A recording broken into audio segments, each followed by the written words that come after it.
இந்த கரூரில் மலைங்கன்னைக்கு பிள்ளைங்க வந்து சூடாக பெசைங்கன்னு கேட்டாங்க. இன்னைக்கு வந்து கொத்து புரோட்டா செய்கிறாங்க வீட்டில். எப்படி செய்யலான்னு பார்க்கலாங்க. சட்டி காஞ்சிருச்சுங்க. கடலெண்ணெய் ஊற்றுறோம்.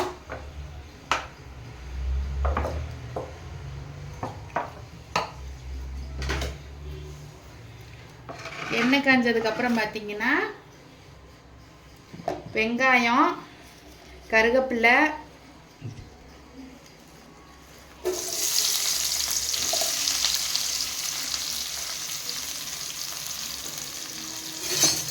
வெங்காயம் கருவேப்பிலை போட்டாச்சுங்க. வணக்கி விட்டுக்குங்க.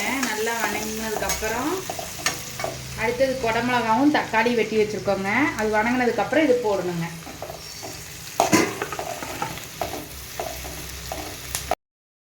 வெங்காயம் நல்லா வணங்கிடுச்சுங்க.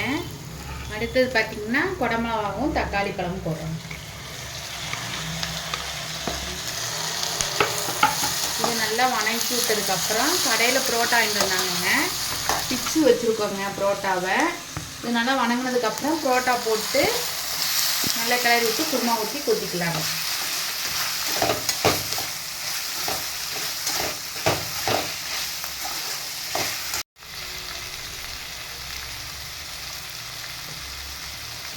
அடுத்தது தேவையான உப்பு போட்டுக்கலாங்க. உப்பு போட்டதுக்கப்புறம் முட்டையை உடைச்சி ஊற்றிக்கலாங்க. நாங்கள் வந்து இப்போ ஒரு 6 புரோட்டா வாங்கிட்டு வந்தோங்க. 6 முட்டை போட்டால் நல்லாயிருக்குங்க டேஸ்ட்டாக.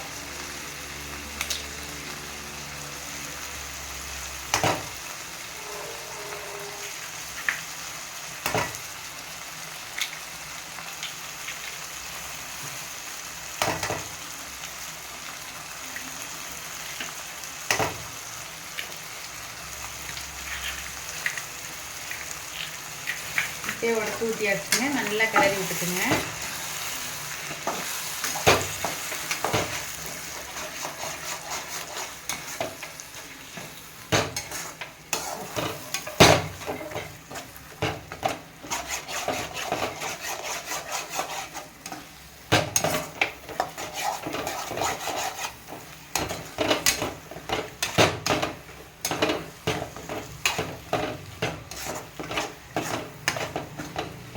முட்டை வந்து அரை வேக்காடு வந்ததுக்கப்புறம் புரோட்டா பிச்சு வச்ச புரோட்டாவை போடுறோங்க.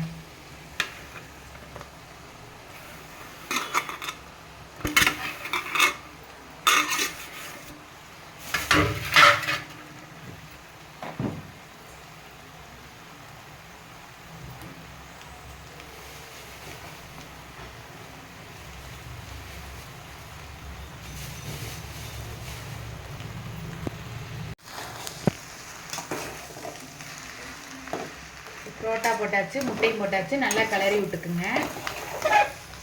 அடுத்தது பார்த்தீங்கன்னா குருமா வந்துங்க ஊற்றுறோங்க. அடுத்தது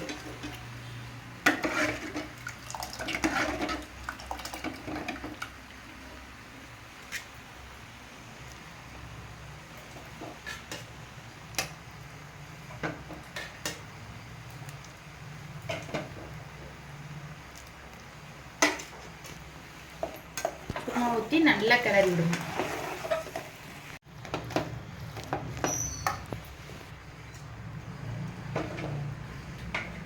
நமக்கு வந்து குருமா எவ்வளோ தேவையோ நல்ல டேஸ்ட்டாக குருமா ஊற்றணுங்க. ஊற்றினா தாங்க நல்லாயிருக்கும். சிக்கன் குருமாவோட சைவ குருமா தாங்க நல்ல டேஸ்ட்டாக இருக்கும். நாங்கள் சைவ குருமா தாங்க அதிகமாக ஊற்றி நாங்கள் செய்வோம்.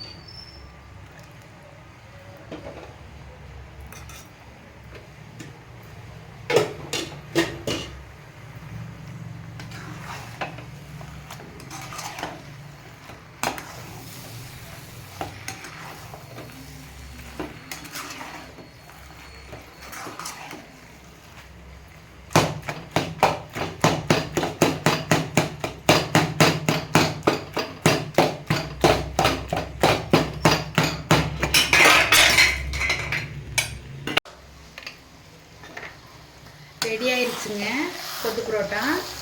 அடுத்தது வந்து பார்த்தீங்கன்னா மிளகுத்தூள் போட்டுக்கணுங்க. நல்லா மேலால் மிளகுத்தூள் போட்டு ஒரு பரட்டி விட்டுக்கலாம். நல்லா பரட்டி விட்டு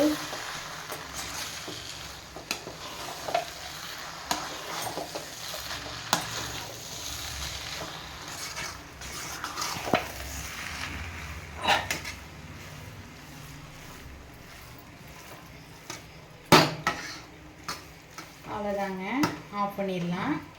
எப்படி டேஸ்ட் இருக்குன்னு பார்க்கலாங்க.